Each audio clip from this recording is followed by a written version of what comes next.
Hello everyone, हम पढ़ रहे थे CrPC through one liner facts और ये है पार्ट नंबर 13। तो अब हमारे एक या दो ही पार्ट रह गए हैं, मतलब इसके बाद एक पार्ट ही और आएगा। उसके बाद ये CrPC through one liner facts खत्म हो जाएगा। तो उसके बाद मैं इसके जो पीडीएफ है वो भी अपलोड करने की कोशिश करूंगा। तो अभी ऑलमोस्ट कंप्लीट हो जाएगा मेरी तरफ से। तो स्टार्ट करते हैं। तो सेक्शन 439 के सब सेक्शन 1 है, वो बताता है कि हाई कोर्ट और कोर्ट ऑफ सेशन जो है वो ग्रांट कर सकते हैं बेल। और यहाँ पे फिर उसके बाद है सेक्शन 439 का सबसेक्शन 2 जो है वो बताता है कि जिनके पास जुरिडिक्शन है सीआरपीसी में वो कोर्ट ऑफ सेशन या हाई कोर्ट बेल कैंसिल भी कर सकते हैं। तो कैंसिलेशन ऑफ बेल हमने देखा था दो जगह ही होता है। या तो वो सेक्शन 439 सबसेक्शन 2 में होता है, मतलब जिसको हम अभी पढ़ रहे हैं, और या फिर वो होता है 437 सबसेक्शन 5 में। तो मतलब यहाँ पे जो 439 सेक्शन का सबसेक्शन 1 है उसमें ग्रांट ऑफ बेल के बारे में बात किया गया है। 239 सबसेक्शन 2 में यहाँ पे कैंसिलेशन ऑफ बेल के बारे में बताया हुआ है। फिर जो हाई कोर्ट है या कोर्ट ऑफ सेशन है वो सेक्शन 439 में वो सेट असाइड कर सकती है, मॉडिफाई कर सकती है जो भी कंडीशन इम्पोज की गई किसी मजिस्ट्रेट के द्वारा, जो भी बेल ग्रांट करते टाइम पे कुछ कंडीशन इम्पोज की गई हो। तो कभी कभी ऐसा होता है कि मजिस्ट्रेट वगैरह जो है वो ज्यादा बॉन्ड हायर अमाउंट का मांग लेते हैं। और अगर इस कोर्ट ऑफ सेशन और हाई कोर्ट को लगता है कि अनरीजनेबल है तो यहाँ पे वो उसको कंडीशन को मॉडिफाई और सेट असाइड भी कर सकते हैं। अब एक केस था Ram Babu Tiwari versus state of MP. उसमें ये हेल्ड हुआ था कि जो भी बेल अगर ग्रांट की जाती है कोर्ट के द्वारा अपॉन सम इलॉजिकल, इररिलेवेंट और इरेगुलर और एब्सर्ड कंडीशन में, तो बेल को यहाँ पे कैंसिल किया जा सकता है उस ग्राउंड। फिर एक और केस था यहाँ पे राजेश राजन उर्फ पप्पू यादव वर्सेस कल्याण चंद्र सरकार। तो इस केस में हेल्ड हुआ था कि जो एक्यूज है उसके पास राइट है कि वो फाइल करेगा बेल एप्लीकेशन सक्सेसिव मैनर में। But once the bail application has been rejected, then the next bail application should be based on some new and different facts. तो उसमें सिंपल सी बात है कि क्या होता है कि एक तो उसके पास राइट है कि वो यहाँ पे सक्सेसिव मैनर, मतलब जितनी बार चाहे वो उतनी बार बेल के लिए अप्लाई कर सकता है, लेकिन हर बार जब भी वो एप्लीकेशन करता है बेल की तो उसके पास यहाँ पे कुछ न्यू और डिफरेंट फैक्ट्स होना चाहिए बेल के लिए अप्लाई करने के लिए। फिर रिजेक्शन ऑफ बेल जो है यहाँ पे वो प्री बेल स्टेज है, मतलब किसी की बेल एक्सेप्ट ही नहीं की तो की जा रही है तो क्या होता है रिजेक्शन ऑफ बेल। और कैंसिलेशन ऑफ बेल जो है वो पोस्ट स्टेज है, पोस्ट बेल स्टेज है, मतलब बेल मिलने के बाद उसको कैंसिल किया जा रहा है, मतलब बेल दे दी गई थी लेकिन उसको कैंसिल किया जा रहा है। तो ये दो तरीके के सिनेरियो होते हैं। फिर अगर अननेसेसरी अमाउंट जो है वो इम्पोज किया गया है यहाँ पे बेल बॉन्ड में तो उसको रिमूव किया जा सकता है, मॉडिफाई किया जा सकता है सेक्शन 440 में हाई कोर्ट या कोर्ट ऑफ सेशन के द्वारा। तो ये हम दो बार देख चुके हैं, एक सेक्शन 339 में भी है और 440 में भी। 444 सॉरी 440 में जो है यहाँ पे वो भी सेम बात करता है कि अगर अननेसेसरी अमाउंट इम्पोज किया गया है तो यहाँ पे इसको रिमूव और मॉडिफाई किया जा सकता है 440 सेक्शन में हाई कोर्ट या कोर्ट ऑफ सेशन के द्वारा। अब सेक्शन 441 वो है जो है बताता है कि before any person is released on bail, a bond of such sum as the police officer may think sufficient shall be executed। Sorry, police officer और कोर्ट, मतलब पुलिस ऑफिसर और कोर्ट दोनों में से कोई भी जो है जिनको मतलब जो अमाउंट सफिशिएंट लगता है वो एग्जीक्यूट करना चाहिए उस पर्सन को, एंश्योरिटी को। तो 441 मतलब सिर्फ इतनी सी बात बताता है कि जो भी पर्सन को रिलीज किया जा रहा है बेल पे तो उसको यहाँ पे बॉन्ड देना पड़ेगा उस सम का जो पुलिस ऑफिसर या कोर्ट यहाँ पे सफिशिएंट समझते हैं। या तो वो खुद पर्सन देगा, मतलब खुद ही देगा, या तो उसकी श्योरिटीज देंगे, या मतलब दोनों साथ साथ, क्योंकि एंड है बीच में। फिर such surety under section 441 shall continue to attend until otherwise directed by the police officer और कोर्ट। तो अब जो श्योरिटी है वो यहाँ पे कंटिन्यू रहेंगे और तब तक रहेंगे जब तक यहाँ पे कोर्ट या पुलिस ऑफिसर उससे अलग कुछ बता नहीं देता, मतलब कोई और ऑर्डर नहीं पास कर देता। तब तक यहाँ पे अगर एक बार उन्होंने उस केस के लिए यहाँ पे एज अ श्योरिटी अपने बॉन्ड वगैरह दे दिए तो वो तब तक कंटिन्यू रहेंगे, मतलब से कहने का मतलब है जब तक कोर्ट या पुलिस ऑफिसर कुछ अलग से डायरेक्ट नहीं करते। फिर 441 का सबसेक्शन 4 जो है वो बताता है कि for the purpose of determining, ये डिटरमाइन करने के लिए कि जो श्योरिटीज है वो फिट है और सफिशिएंट है, उसके लिए कोर्ट क्या कर सकता है, एफिडेविट पे प्रूफ ले सकता है जो भी फैक्ट्स कंटेन रहते हैं related to sufficiency and fitness of the sureties की वो सफिशिएंट है और फिट श्योरिटीज हैं उस बॉन्ड वगैरह देने के लिए। और अगर उनको ये नेसेसरी लगता है, मतलब उनको ये जरूरी लगता है, तो वो ये इंक्वायरी खुद से होल्ड कर सकते हैं, या फिर इंक्वायरी होल्ड करा सकते हैं किसी मैजिस्ट्रेट से जो कि सबऑर्डिनेट है उस कोर्ट का। एज टू सफिशिएंसी और फिटनेस के लिए वो यहाँ पे इंक्वायरी वगैरह होल्ड कर सकते हैं। फिर सेक्शन 441 का ए जो है वो यहाँ पर आता है कि जो श्योरिटी है वो उनको यहाँ पे एक डिक्लेरेशन देना पड़ेगी, as to number of persons to whom he has proved surety including the accused, giving therein all relevant particulars। तो 441 ए सिर्फ इतनी सी बात बताता है कि जो श्योरिटी है उसको भी यहाँ पे बताना पड़ेगा कि इसके पहले वो कितने लोगों की बेल दे चुका है, कितने लोग एक्यूज को मिला के उसके प्रॉपर्टी या बॉन्ड वगैरह से जो भी मतलब जो वो उसने दिया हुआ है उससे बेल वगैरह दे चुका है। क्योंकि सपोज करिए कि अगर एक प्रॉपर्टी है उसको उसने ऑलरेडी 3 या 4 लोगों को बेल मतलब श्योरिटी ऐसे बन चुका है वो, तो अब वो प्रॉपर्टी सफिशिएंट तो नहीं होगी, क्योंकि सपोज करिए कि अगर वो वाले बॉन्ड भी फॉरफिटेड हो जाते हैं तो फिर ये वाले बॉन्ड को फॉरफिट करने के बाद प्रॉपर्टी कहाँ से सफिशिएंट बचेगी उसके पास। इस तरीके से इसको यहाँ पे ऐड किया गया था। अभी ये अमेंडमेंट से ऐड हुआ था क्योंकि ए है इसके बाद, तो पता चलता है कि कहीं और बाद में अमेंड हुआ है, तो ये इंसर्ट किया गया था एक्ट नंबर 25 ऑफ 2005, और ये इफेक्ट में आया था 23 जून 2006 में। फिर अंडर सेक्शन 442 जो है, as soon as the bond has been executed the person whose appearance it has been executed shall be release. तो जब भी बॉन्ड को एग्जीक्यूट कर दिया गया तो जो पर्सन है जिसके अपीयरेंस के लिए वो बॉन्ड लिए गए थे उसको यहाँ पे रिलीज कर दिया जाएगा, क्योंकि बॉन्ड एग्जीक्यूट हो गया है। तो अब उस पर्सन को यहाँ पे रिलीज कर देंगे क्योंकि बॉन्ड वगैरह से ही उसकी पेमेंट वगैरह हो गई, तो अब उसको यहाँ पे रिलीज कर दिया जाता है। अब सेक्शन 443 जो है वो प्रोवाइड करता है कि अगर इनसफिशिएंट, ये श्योरिटीज लिखा हुआ है, इसको याद रखिएगा, थोड़ी स्पेलिंग मिस्टेक हो गई यहाँ पे। तो अगर इनसफिशिएंट श्योरिटीज को एक्सेप्ट किया गया है तो कोर्ट यहाँ पे इशू कर सकती है एक वारंट ऑफ अरेस्ट, और डायरेक्ट कर देगी कि जो पर्सन है उसको ब्रॉड बिफोर इट किया जाएगा, मतलब उसको वहां पे लेके आया जाएगा उनके कोर्ट के पास, और वो यहाँ पे ऑर्डर करेंगे उसको कि वो सफिशिएंट श्योरिटीज दे, कि मतलब वो अपनी सफिशिएंट श्योरिटी से फाइंड कर ले। मतलब क्या होता है कि कोर्ट के पास कभी कभी ऐसा होता है कि जो श्योरिटीज उन्होंने ले ली, अब उनको लगता है कि वो इनसफिशिएंट श्योरिटीज हैं, तो कोर्ट यहाँ पे वारंट इशू कर देगा जिस पर्सन के लिए उन्होंने यहाँ पे श्योरिटीज को एक्सेप्ट किया। और जब वो पर्सन वारंट इशू हुआ उसके बाद वो अरेस्ट करके लाया जाएगा, तो उससे पूछा जाएगा, मतलब उसको एक ऑर्डर दिया जाएगा कि वो सफिशिएंट श्योरिटीज को अब अरेंज कर ले, जो पुरानी श्योरिटीज थी वो इनसफिशिएंट है क्योंकि। अब उसके बाद है सेक्शन 444। 444 जो है यहाँ पे श्योरिटीज जो है वो अप्लाई कर सकते हैं any time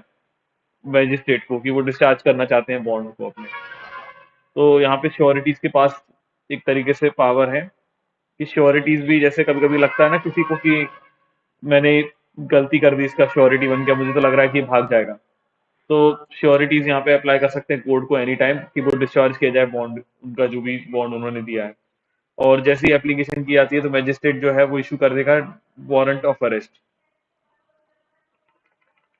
directing that person so release to brought before him, कि वो उनके पास लेके आया जाए। बस वही बात है कि जैसे वो उस पर्सन को लेके आया जाएगा, वारंट इशू कर दिया जाएगा, क्योंकि उनके श्योरिटीज जो है वो तो डिस्चार्ज होना चाहते हैं, तो उनको अरेस्ट करके कोर्ट के पास लाया जाएगा और उनसे आस मतलब उनसे पूछा जाएगा कि वो अपनी new surety they and release such surety, और पुरानी श्योरिटीज को यहाँ पे रिलीज कर दिया जाएगा। मतलब उस एक्यूज को यहाँ पे लाया जाएगा, उस एक दूसरे को बोला जाएगा कि आप यहाँ पे नए श्योरिटीज ला के दें, और नए श्योरिटीज को लाके देगा और पुराने श्योरिटीज को डिस्चार्ज कर दिया जाएगा। अब सेक्शन 445 है वो बताता है कि कोर्ट यहाँ पे परमिट कर सकती है पर्सन्स को, और रिक्वायर कर सकती है उनको कि एग्जीक्यूट करें bond to deposit such sum of money और government promissory note to such amount as the court में things fit in lieu of executing a bond. तो 445 में ये बात है सिर्फ कि सपोज करिए कि किसी पर्सन को यहाँ पे एग्जीक्यूट करना है किसी बॉन्ड को। अब बॉन्ड को एग्जीक्यूट करना है और उसके पास यहाँ पे वो बॉन्ड वगैरह देने के लिए कोई श्योरिटी या वो पर्सन नहीं है, उसके पास वैसे कोई बॉन्ड ही नहीं है, तो कोर्ट यहाँ पे क्या कर सकती है कि उससे कुछ सम ऑफ मनी डिपॉजिट करने के लिए बोल सकती है, गवर्नमेंट प्रोमिसरी नोट को डिपॉजिट करने के लिए बोल सकती है, जो कि कोर्ट को यहाँ पे ठीक लगता है। यहाँ पे फिट है, कोर्ट में think fit in lieu of executing a bond. अब 446 जो है प्रिस्क्राइब करता है प्रोसीजर की जब भी बॉन्ड को फॉरफिट कर दिया जाता है। तो जैसा कि सेक्शन 446 में दिया हुआ है, मतलब 446 की बात करें, 446 में ये प्रोसीजर दिया हुआ है कि बॉन्ड कैसे फॉरफिट होता है। तो जब भी बॉन्ड यहाँ पे फॉरफिट होता है तो कोर्ट यहाँ पे रिकॉर्ड करता है grounds of such proof of four feature. उस फोर फीचर के ग्राउंड्स में यहाँ पे रिकॉर्ड करता है, वो यहाँ पे एक तरीके से प्रूफ हो जाता है फोर फीचर का। And may call upon the person bound by such bond to pay penalty, और उस पर्सन को बुलाया जाता है जो यहाँ पे इस बॉन्ड के थ्रू पेनल्टी पे करने के लिए बाउंड है। And thereof show cause why it should not be paid, उससे पूछा जाएगा अगर वो बताना चाहे कि पेनल्टी क्यों पे नहीं की जाए, बॉन्ड बॉन्ड की पेनल्टी जो उसको पे करना चाहिए वो क्यों नहीं पे करना चाहिए। If sufficient case under section 446(1) is not shown, अगर उसने 446 के सबसेक्शन 1 में सफिशिएंट कॉज जो है, कॉज है यहाँ पे केस लिख दिया हुआ गलती से, तो कॉज अगर वो शो नहीं कर पाया कि पेनल्टी क्यों नहीं पे करना चाहिए, तो कोर्ट जो है वो यहाँ पे प्रोसीड करेगी रिकवर करने के लिए वो पेनल्टी को as per of fine impose by under the CrPC. तो सीआरपीसी में उसको फाइन की तरह ले लिया जाएगा, एज अ फाइन उसको रिकवर किया जाएगा जो भी अमाउंट ऑफ बॉन्ड। और अगर वो फिर भी डिफॉल्ट करता है, शायद मेरे हिसाब से मैंने आगे पढ़ा हुआ है, इसमें नहीं लिखा हुआ है मैंने, तो 6 मंथ के लिए उसको इम्प्रिजनमेंट हो जाता है। जहां तक कि आप लोग रीड कर लीजिएगा इसको अच्छे से, 6 मंथ तक के लिए इम्प्रिजनमेंट हो जाएगा मेरे अकॉर्डिंग। फिर भी आप इसको चेक करिएगा। और फिर जो है an order pass by the magistrate under section 446 is appealable to court to session जज। जो भी मैजिस्ट्रेट ने यहाँ पे 446 में ऑर्डर पास किया उसकी अपील कहाँ पे होती है, तो सेशन जज के पास होती है। अब 446 ए जो है प्रोवाइड करता है cancellation of bond and bail bond. तो जब भी क्या होता है कि किसी बॉन्ड को एग्जीक्यूट किया जाता है, बॉन्ड अगर बॉन्ड है किसी के अपीयरेंस ऑफ अ पर्सन की, मतलब कोई पर्सन यहाँ पे अपीयर होगा, and in case it is forfeited for breach of condition, और उस बॉन्ड को यहाँ पे फॉरफिट कर दिया क्योंकि यहाँ पे ब्रीच ऑफ कंडीशन की उसने, तो जो बॉन्ड जो उसने भरे थे वन और मोर श्योरिटीज ने, उसको यहाँ पे कैंसिल कर दिया जाएगा। मतलब सपोज करिए कि किसी ने बॉन्ड भरा था तो बॉन्ड के साथ कुछ कंडीशंस भी थी। अब वो पर्सन जो यहाँ पे बॉन्ड पे रिलीज है, वो पर्सन वो फुलफिल ही नहीं कर रहा उन कंडीशन को, तो यहाँ पे क्या होगा कि जो बॉन्ड एग्जीक्यूट किया गया था एक या एक से ज्यादा श्योरिटीज को, उनको कैंसिल कर दिया जाएगा। और 447 प्रोवाइड करता है कि जो श्योरिटी है अगर वो इंसॉल्वेंट या डाई हो जाता है, मतलब मर जाता है पहले, मतलब पहले उसकी डेथ हो जाती है या इंसॉल्वेंट हो जाता है, और when the bond is forfeited under section 446, the court magistrate first class में order the person from whom the surety is demanded to furnish fresh surety. तो क्या होता है कि उसकी डेथ या इंसॉल्वेंट हो जाता है बॉन्ड को एक पहले ही, जो फॉरफिट होने से पहले, तो यहाँ पे मैजिस्ट्रेट ऑफ फर्स्ट क्लास जो है वो यहाँ पे उस पर्सन को ऑर्डर कर देंगे कि अब आप फ्रेश श्योरिटी लाइए, वो पुराना वाला डिस्चार्ज हो जाता है। तो हमेशा याद रखिएगा कि बॉन्ड अगर फोर फीचर होने के पहले ही अगर जो पर्सन है वो इंसॉल्वेंट या डेड हो जाता है, मतलब डेथ हो जाती है उसकी, तो उससे क्या होता है कि वो रिलीज हो जाता है, और मैजिस्ट्रेट जो है ये उनकी ड्यूटी है कि वो ऑर्डर करेंगे उस पर्सन को कि अब वो फ्रेश सिक्योरिटी दे। और अगर बाद में उसकी डेथ होती है फोर फीचर होने के बाद, मतलब बॉन्ड पहले फोर फीचर हो गया और फिर उसके बाद उसकी डेथ या इंसॉल्वेंट होता है, तो उसकी जो एस्टेट है वो लायबिल रहती है उसको पे करने के लिए। अब सेक्शन 448 है प्रोवाइड करता है कि when the person is required to by court to execute a bond is a minor. अब 448 से फिर तीसरी बात है, बताता है कि जो अगर पर्सन है जिसको बॉन्ड देना है वो माइनर है, तो कोर्ट जो है वो एक्सेप्ट करेगी in lieu thereof bond executed by surety और श्योरिटीज ओनली। तो माइनर तो खुद का बॉन्ड दे नहीं सकता, माइनर तो खुद को बाउंड कर नहीं सकता किसी भी चीज को, ऐसा इंडियन कॉन्ट्रैक्ट एक्ट में भी देखते हैं कि contract made with minor is void एब इशू। तो माइनर तो कभी बाउंड नहीं होता, तो माइनर की जगह पे श्योरिटीज हमेशा लिए जाएंगे, तो सिर्फ श्योरिटी और श्योरिटीज ही यहाँ पे बॉन्ड एग्जीक्यूट कर सकते हैं, मतलब पर्सनल बॉन्ड माइनर नहीं देता, याद रखिएगा 448 सेक्शन के अकॉर्डिंग। फिर सेक्शन 449 है प्रोवाइड करता है कि जो भी अपील और ऑर्डर है सेक्शन 446 के, अगर वो मैजिस्ट्रेट ने किए गए हैं, मतलब मैजिस्ट्रेट ने पास किए गए, तो उनकी अपील कहाँ पे होती है, सेशन जज के पास होती है। और अगर कोई ऑर्डर है जो कि सेशन जज ने पास किया है, तो उसकी अपील कहाँ पे होगी, और वहीं पे होगी जहाँ पे ऑर्डिनरी, वहाँ पे appeal, appeal to the court to which appeal lies, जहाँ पे उस कोर्ट की अपील जाती है, मतलब सेशन जज की अपील जहाँ जिस कोर्ट में जाती है उस कोर्ट में अपील जाएगी। तो जनरली हम देखते हैं कि सेशन जज के अगेंस्ट अपील कहाँ पे जाती है, हाई कोर्ट में जाती है, तो हाई कोर्ट में ही जाएगी, पर यहाँ पे हाई कोर्ट ना मेंशन करके लिखा हुआ है to which the appeal lies, जहाँ पे वो अपील जाती है, तो वहां पे अपील जाएगी इसकी। फिर सेक्शन 450 है, बताता है कि जो हाई कोर्ट है, कोर्ट ऑफ सेशन है, वो डायरेक्ट कर सकते हैं, मे है यहाँ पे, may direct any magistrate to levy amount due on bond for appearance और attendance of such high court और कोर्ट ऑफ सेशन। तो यहाँ पे हाई कोर्ट और कोर्ट ऑफ सेशन है, वो डायरेक्ट कर सकते हैं मैजिस्ट्रेट को कि वो अमाउंट वगैरह जो है वो लेवाई कर ले, जो भी यहाँ पे ड्यू है किसी भी बॉन्ड फॉर अपीयरेंस और अटेंडेंस के लिए उस हाई कोर्ट और कोर्ट ऑफ सेशन के पास। तो उसको फॉरफीचर करने के लिए मतलब वो हाई कोर्ट या कोर्ट ऑफ सेशन जो है मैजिस्ट्रेट को डायरेक्ट करते हैं।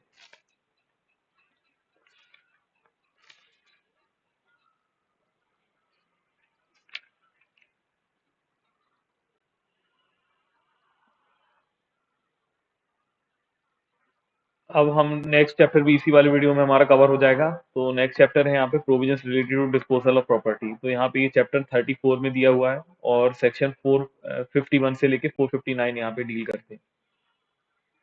तो 451 जो है प्रोवाइड करता है order for custody and disposal of property pending trial in certain cases. तो 451 जो है यहाँ पे वो order for custody and disposal of property के बारे में बात करता है, लेकिन कब?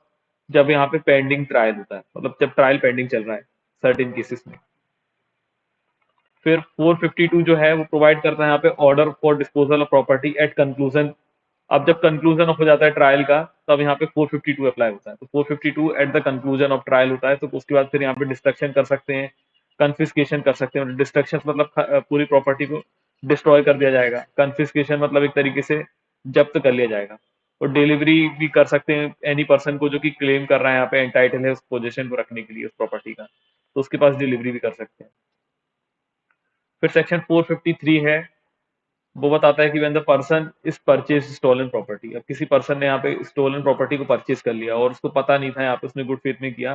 कि प्रॉपर्टी स्टोलन है, तो वो कोर्ट में एप्लीकेशन कर सकता है such purchaser or in restitution of the stolen property to the person entitled to the position thereof. और तो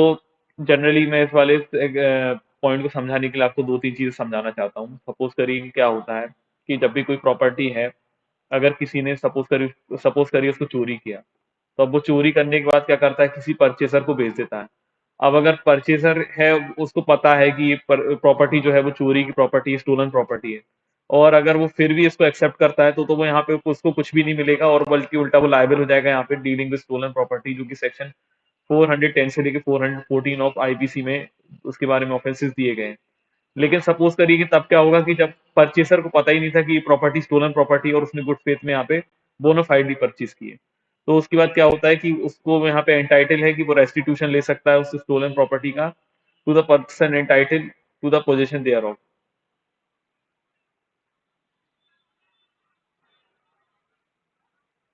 and order that such money of sum not exceeding the price to be paid by the purchaser होगा यहाँ पे, to be delivered to him। तो उसमें stolen property में क्या होगा कि सपोज करिए किसी ने प्रॉपर्टी को चुरा लिया, अब उसके बाद पता चला कि ये प्रॉपर्टी चोरी की थी, तो जो बोनाफाइड परचेसर है उसको वो अमाउंट यहाँ पे मिल जाएगा जो प्रॉपर्टी के लिए उसने एक्चुअली अमाउंट पे किया था, और जो प्रॉपर्टी का पोजेशन है उसको दे दिया जाएगा जो पर्सन यहाँ पे एंटाइटल है। तो सपोज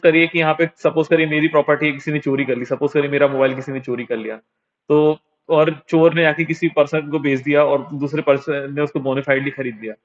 तो अब बोनाफाइडली पर्सन ने जिसने खरीदा उसको क्या मिलेगा, जो अमाउंट उसने पे किया वो उस चोर से रिकवर कर लेगा,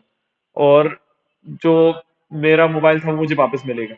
इस तरीके से ऐसा प्रोसीडिंग की जाएगी, मतलब इस तरीके से इसका डीलिंग किया जाएगा ऑफेंस का, मतलब जो बोनाफाइड परचेजर है उसने जो अमाउंट पे किया वो रिकवर करने के लिए यहाँ पे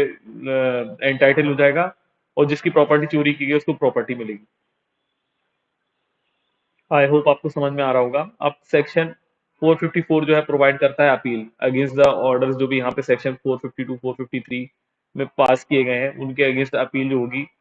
वो उस कोर्ट में होगी जहाँ पे ऑर्डिनरी वो अपील जो है लाए होती है from the contrivance by the former court. तो 454 सिर्फ इतनी सी बात बताता है अपील के बारे में कि 452 और 453 के अगेंस्ट जो भी ऑर्डर है उनके अगेंस्ट अगर किसी को अपील करना है तो वहां पे अपील कर सकता है जहाँ पे ऑर्डिनरी उसकी अपील होती है फॉर्मर कोर्ट की। फिर सेक्शन 455 प्रोवाइड करता है for the destruction of all the copies of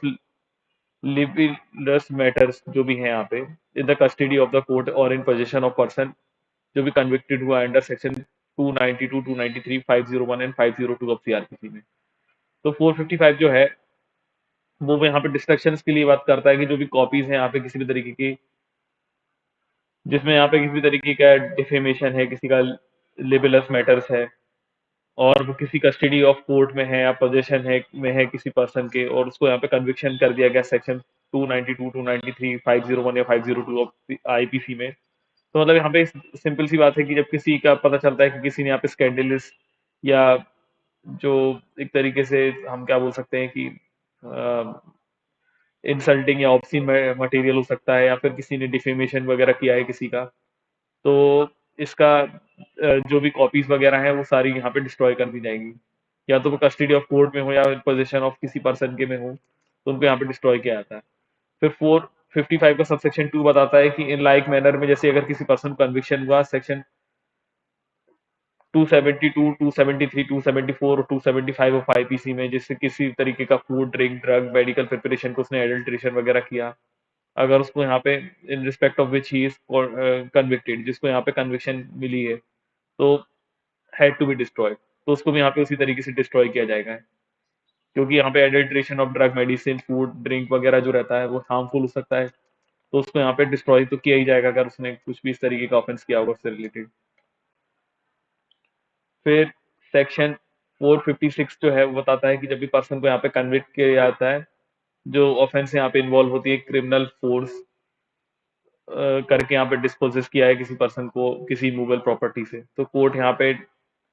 अगर उसको ठीक लगता है तो वो यहाँ पे पोजीशन दे देगा उस person, position of the same to be restored to that person. तो मतलब यहाँ पे क्या होता है कि किसी पर्सन को यहाँ पे अगर फोर्सफुली यहाँ पे डिस्पोजेस कर दिया गया था क्रिमिनल फोर्स वगैरह यूज करके इमूवेबल प्रॉपर्टी से, तो कोर्ट यहाँ पे ऑर्डर कर सकती है उसको पोजीशन रिस्टोर करने के लिए उस पर्सन को जिस पर्सन को यहाँ पे डिस्पोजेस किया गया। अब सेक्शन 457 बताता है यहाँ पे कि जब भी प्रॉपर्टी अगर वो सीज की जाती है किसी पुलिस ऑफिसर के द्वारा और वो यहाँ पे प्रोड्यूस नहीं करता क्रिमिनल कोर्ट के पास ड्यूरिंग इंक्वायरी ट्रायल में, तो मैजिस्ट्रेट जो है यहाँ पे वो सच ऑर्डर कर सकते हैं थिंग्स फिट जो भी उनको ठीक लगता है वो रिस्पेक्टिंग डिस्पोजल, डिलीवरी करने के लिए जो भी पर्सन यहाँ पे एंटाइटल है उस पर्सन को, और अगर वो पर्सन यहाँ पे एंटाइटल नहीं हो पा रहा कि कौन पर्सन यहाँ पे एंटाइटल है यहाँ पे उस प्रॉपर्टी को डिलीवरी लेने के लिए, तो कस्टडी दे सकते हैं एंड प्रोडक्शन कर सक respecting the custody and production of such property. तो उस प्रॉपर्टी को यहाँ पे वो कस्टडी वगैरह ले सकते हैं और प्रोडक्शन करने के लिए बोल सकते हैं उस प्रॉपर्टी का। तो मतलब यहाँ पे सिंपल सी बात है कि यहाँ पे जब भी कोई पुलिस ऑफिसर ने किसी भी प्रॉपर्टी को यहाँ पे सीज वगैरह कर लिया और फिर उसके बाद वो यहाँ पे क्रिमिनल कोर्ट के पास पेश नहीं कर पा रहा है इंक्वायरी ट्रायल में, तो मैजिस्ट्रेट को अगर लगता है तो वो अगर वो जो ऑर्डर ठीक लगता है वो उस तरीके से डिस्पोजल डिलीवरी करेंगे उस प्रॉपर्टी को जो भी पर्सन यहाँ पे एंटाइटल है।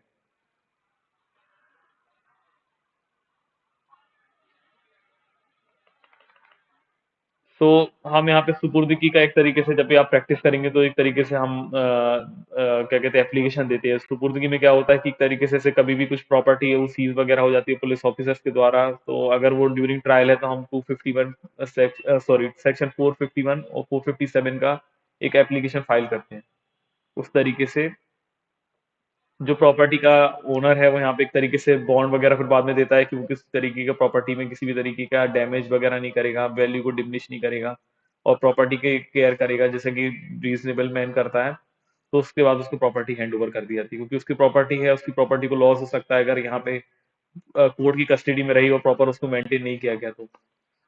अब सेक्शन 457 का सबसेक्शन 2 है कि जो पर्सन एंटाइटल है अगर वो उसको पता चल जाता है कि कौन है, तो कोर्ट ऑर्डर कर सकते हैं कि जो पर्सन है वो प्रॉपर्टी को डिलीवर कर दिया जाएगा उस पर्सन को और सच कंडीशन ऐसी थिंग्स फिट जो भी उनको ठीक लगता है। मतलब अब पता चल गया सबसेक्शन 457 के सबसेक्शन 1 में पता नहीं था कि किसको यहाँ पे प्रॉपर्टी देना चाहिए, लेकिन 457 के सबसेक्शन 2 में पर्सन एंटाइटल्ड जो है वो यहाँ पे नोन हो गया, मतलब पता चल गया, तो कोर्ट यहाँ पे ऑर्डर कर देगा प्रॉपर्टी को डिलीवर कर दिया जाए उसको उस कंडीशंस पे जो भी उनको ठीक लगता है। And the such person is unknown then the magistrate may issue proclamation, and if the person wants to claim such property he needs to establish his claim within 6 months from the date of proclamation। so क्या होता है कि अगर person known है कि ये person entitle है तो प्रॉपर्टी उसको दे दी जाती है, अगर पर्सन अननोन हुआ तो क्या करेंगे? तो अननोन अगर पर्सन हुआ कि जो पता नहीं चल रहा कि कौन पर्सन यहाँ पे एंटाइटल इस प्रॉपर्टी को लेने के लिए, तो उसके बाद सिर्फ इतनी सी बात है कि मैजिस्ट्रेट जो है वो यहाँ पे प्रोक्लेमेशन इशू कर देंगे, और जो पर्सन यहाँ पे एंटाइटल है वो 6 मंथ के अंदर आके यहाँ पे अपने क्लेम्स को एस्टेब्लिश कर सकता है। अब सेक्शन 458 है, वो बताता है कि नो पर्सन, अगर अब यहाँ पे सेक्शन 458 है, बताता है कि अगर कोई पर्सन यहाँ पे अपीयर नहीं हुआ एस्टेब्लिश करने के लिए claim with in 6 month of the proclamation, proclamation जो यहाँ पे इशू हुई थी सेक्शन 457 में, वो उसके यहाँ पे विद इन 6 मंथ में यहाँ पे कोई पर्सन यहाँ पे अपीयर नहीं हुआ, तो मैजिस्ट्रेट क्या करेंगे, यहाँ पे ऑर्डर कर देंगे कि जो प्रॉपर्टी है वो डिस्पोजल ऑफ स्टेट गवर्नमेंट होगी। तो यहाँ पे एमसीक्यू में क्वेश्चन आ सकता है, आता ही है जनरली, कि अगर 457 में कोई प्रोक्लेमेशन इशू हुई थी और उसके लिए कोई भी यहाँ पे क्लेमेंट नहीं आया विद इन 6 मंथ, तो यहाँ पे प्रॉपर्टी किसको दी जाती है, प्रॉपर्टी किसके अकॉर्डिंग डिस्पोजल होगी, तो स्टेट गवर्नमेंट, वहाँ पे सेंट्रल गवर्नमेंट भी आता है, स्टेट गवर्नमेंट भी आता है, या बोथ भी आता है, या नन ऑफ दीज आता है, तो यहाँ पे स्टेट गवर्नमेंट इसका आंसर होता है, याद रखिएगा मुझे। अब सेक्शन 459 जो है बताता है कि अगर जो प्रॉपर्टी सीज की गई है सेक्शन 457 में वो पेरिशेबल प्रॉपर्टी है, तो मैजिस्ट्रेट जो है वो उसको सोल्ड भी करवा सकता है। लेकिन उसकी पेरिशेबल प्रॉपर्टी की वैल्यू कितनी होना चाहिए, तो यहाँ पे उसके एक अमेंडमेंट हुआ था पहले यहाँ पे, तो by criminal procedure amendment act 2005 का जो था, उसमें जो सेक्शन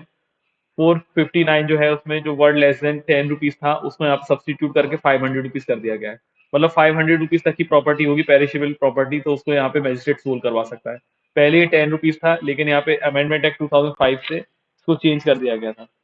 और चेंज करने के बाद क्या हुआ था,